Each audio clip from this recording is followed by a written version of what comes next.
प्यारे विद्यार्थियों, आप हिंदी बी का सेट नंबर 4 देख रहे हैं। इससे पहले तीनों सेट आपके अपलोड कर दिए गए हैं और आपके ज़्यादातर सॉल्यूशंस जो है हिंदी और इंग्लिश मीडियम के लिए सारा अपलोड किया गया है। आप उनको चैनल के प्लेलिस्ट में देख सकते हैं। प्लेलिस्ट इसी वीडियो के डिस्क्रिप्शन बॉक्स में है।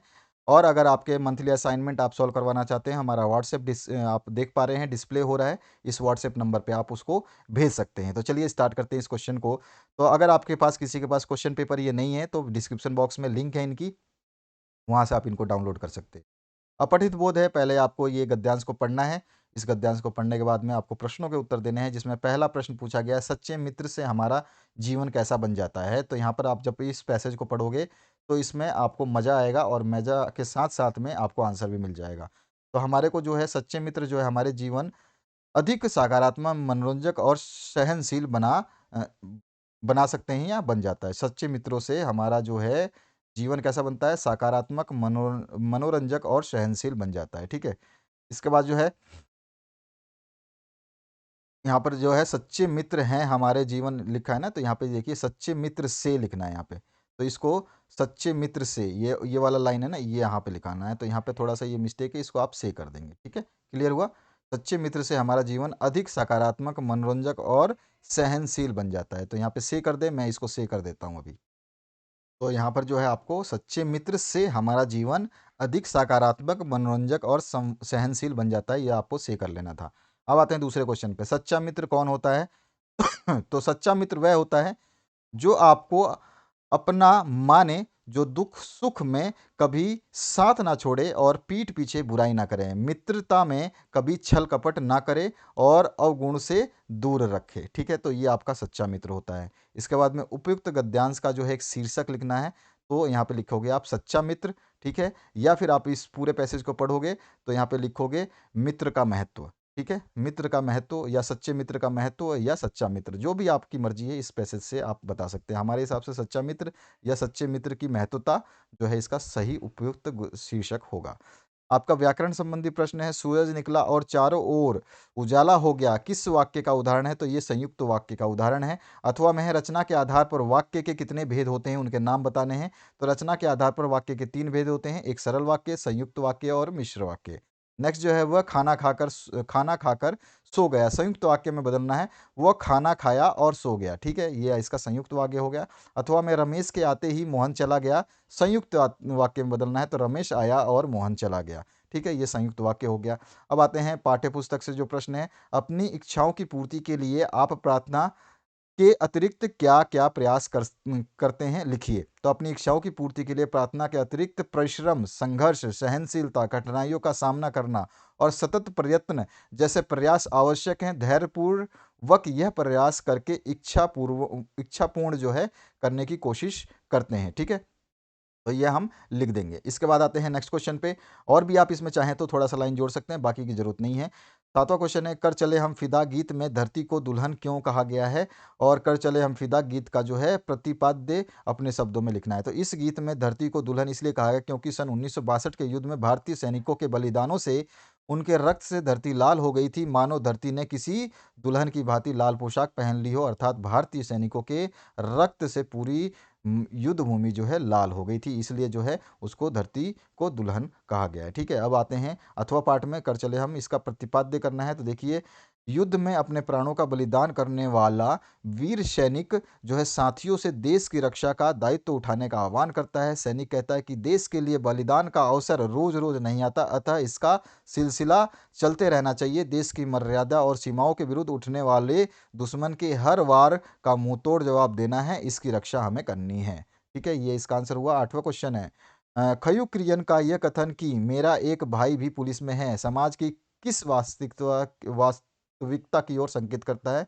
तो खयुक्रियन का यह कथन जो है, मेरा भाई एक पुलिस में है, इस ओर संकेत करता है कि अगर आपके परिचित किसी ऊंचे पद पर कार्यरत हैं तो आप अपनी बात प्रभावशाली ढंग से जो है रख सकते हैं। यह समाज में पहले जिसकी लाठी उसकी भैंस वाली लोकोक्ति की ओर संकेत करता है। आज भी लोग जो है जान पहचान, ऊंचे ओहदों का प्रयोग करके कई सारे गलत कामों को जो है अंजाम देते हैं, इसलिए इस कथन को कहकर इंस्पेक्टर अपना प्रभाव जमाना चाहता था। इसके बाद आते हैं 9वें क्वेश्चन पे। तो इसमें पूछा, पाठ के आधार पर बताइए कि बढ़ती हुई आबादी का पर्यावरण पर क्या प्रभाव पड़ा और लेखक की पत्नी को खिड़की में जाली क्यों लगवानी पड़ी? तो यहाँ पर बढ़ती हुई आबादी के कारण पर्यावरण असंतुलित हो गया है। आवासीय स्थलों को बढ़ने के कारण जो है वन जंगल, यहाँ तक कि समुद्र स्थलों को भी छोटा किया जा रहा है। पशु पक्षियों के लिए स्थान नहीं है। इन सब कारणों से प्रकृति का जो है संतुलन बिगड़ गया है और प्रकृति आपदाएं बढ़ती जा रही हैं। कहीं भूकंप, कहीं बाढ़, कहीं तूफान, कहीं गर्मी, कहीं तेज बारिश।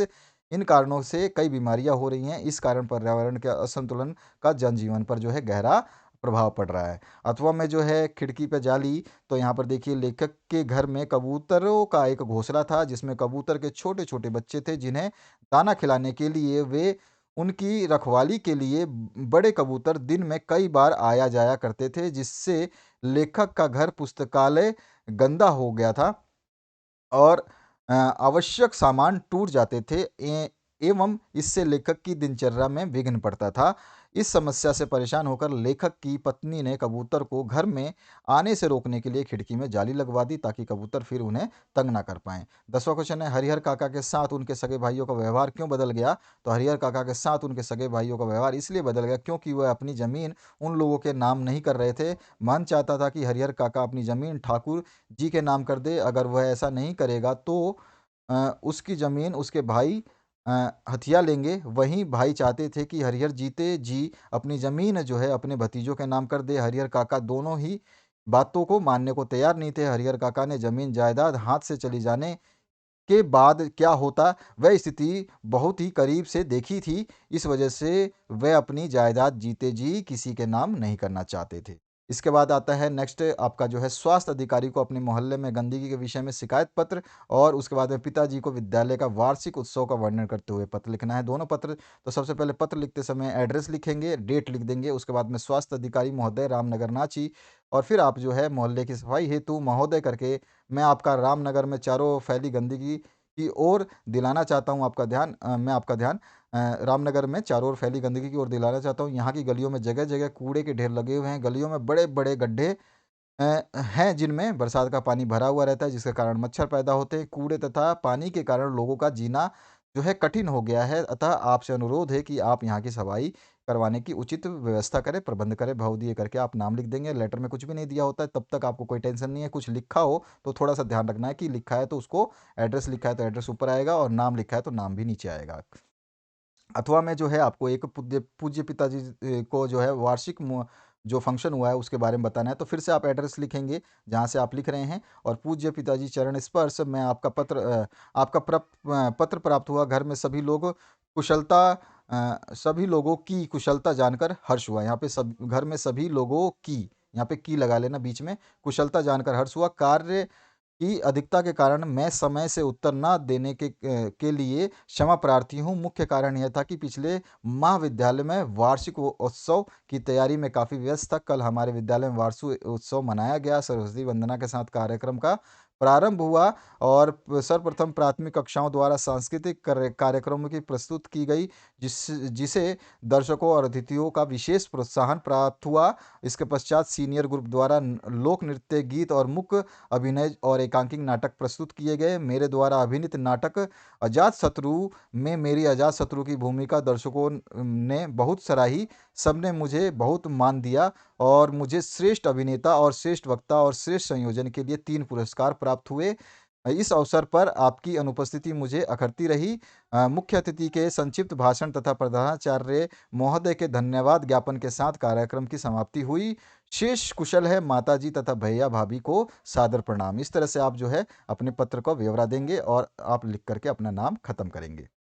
अगला जो पार्ट है इसमें पूछा गया दिए गए संकेत बिंदुओं के आधार पर निम्नलिखित विषयों पर अनुच्छेद लिखना है। युवाओं पर दूरदर्शन का प्रभाव में मनोरंजन एवं शिक्षा का साधन, प्रभाव और निष्कर्ष। उसके बाद में मेरा आदर्श महापुरुष, इसमें भूमिका, जन्म, शिक्षा, समाज, देश के प्रति योगदान और उपसंहार, ये सभी पॉइंट्स को काउंट करना है जब लिखना है। तो युवाओं पर दूरदर्शन का प्रभाव जो है, सबसे पहले हमने इसमें प्रस्तावना लिखी है। प्रस्तावना को आप आराम से पढ़ेंगे, समझ लेंगे। मैंने पॉइंट बता दिया कि पहले प्रस्तावना जो पॉइंट इसमें दी गई है उसको हमें ज़रूर मनोरंजन एवं शिक्षा का साधन, अब प्रभाव, निष्कर्ष सभी को डालना है।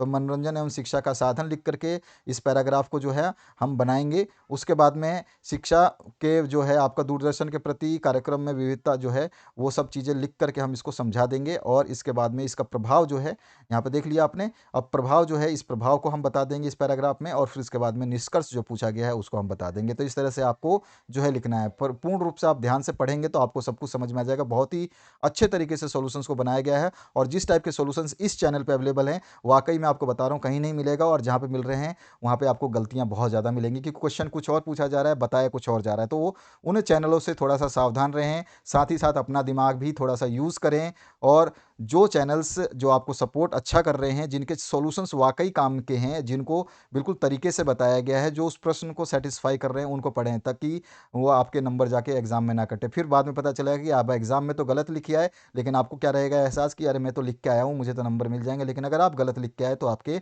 नंबर कट जाएंगे, नहीं मिलेंगे, और नंबर कम आने के बाद आप दुखी होगे, हो सकता है आपका रिजल्ट भी खराब हो जाए। तो इस चीज़ों को थोड़ा सा ध्यान रखना है, प्रैक्टिस करते रहना है। और सारे प्रश्न पत्र हिंदी और इंग्लिश मीडियम के लिए संपूर्ण जिम्मेदारी के साथ हमने सॉल्व किया है, और इसी तरह से सॉल्व कर रहे हैं। इसीलिए आपके प्रश्न पत्रों को जो है हम सॉल्यूशन जो है थोड़ा सा स्लो दे रहे हैं, ताकि अच्छे सॉल्यूशंस दिए जाएं। फटाफट बनाने का मतलब ये होता है कि बस कमेंट, व्यूज़ बढ़ाओ, लाइक बढ़ाओ, ये करो, ये हमारा काम नहीं है। हमारा काम जो है बच्चों को उचित शिक्षा और उचित मार्क्स के लिए जो है प्रोत्साहित करना है, उनके लिए अच्छे सॉल्यूशंस को देना है। यहाँ पर जो है मेरा आदर्श महापुरुष, उसकी भूमिका बता देंगे। उसके बाद में जन्म एवं शिक्षा के बारे में जो पूछा गया पॉइंट उसके बारे में बता देंगे, और उसके बाद में समाज और देश के प्रति जो योगदान है उसको बता देंगे। ठीक है, आप ध्यान रखेंगे जो जो पॉइंट पूछे जाते हैं उसी के हिसाब से बताएंगे, ऐसे कोई नहीं बताएगा जैसे मैं बता रहा हूँ आपको। और उसके बाद में लास्ट में जो है आप उसका उपसंहार जो है लिख देंगे, जो कि पॉइंट में आपका लिखा गया है। अब इसके बाद में 13 नंबर जो क्वेश्चन है, देश में बढ़ती महंगाई, इस संबंध में दो मित्रों के बीच में संवाद, यानी दोनों के बीच में जो बात हो रही है उसके बारे में। तो एक सतीश है, एक हरीश है। तो सतीश, हरीश आज परेशान क्यों दिख रहे हो? हरीश बोलता है बाजार से आ रहा हूँ, महंगाई ने तो आम आदमी की कमर ही तोड़ दी है। सतीश, क्यों, क्या हो गया? तो हरीश, जिस भी चीज़ के पर हाथ लगाओ पिछली बार से दुगने भाव में बिक रही है। तो सतीश, महंगाई की तो पूछो ही मत। हरीश, आज राशन लेने के लिए मैं बाजार 1,000 रुपये लेके गया था, पर इस बार हमेशा लेने वाले राशन 3,500 में मिला, दुकानदार से उधार लेकर आया हूँ। तो सतीश, राशन, फल, सब्जी, कपड़ा, मकान, घरेलू जो भी मतलब सामान जो है ये कीमतें आसमान को छू रही हैं। तो हरीश बोल रहा है क्या दुकानों पर कोई कानून नहीं है?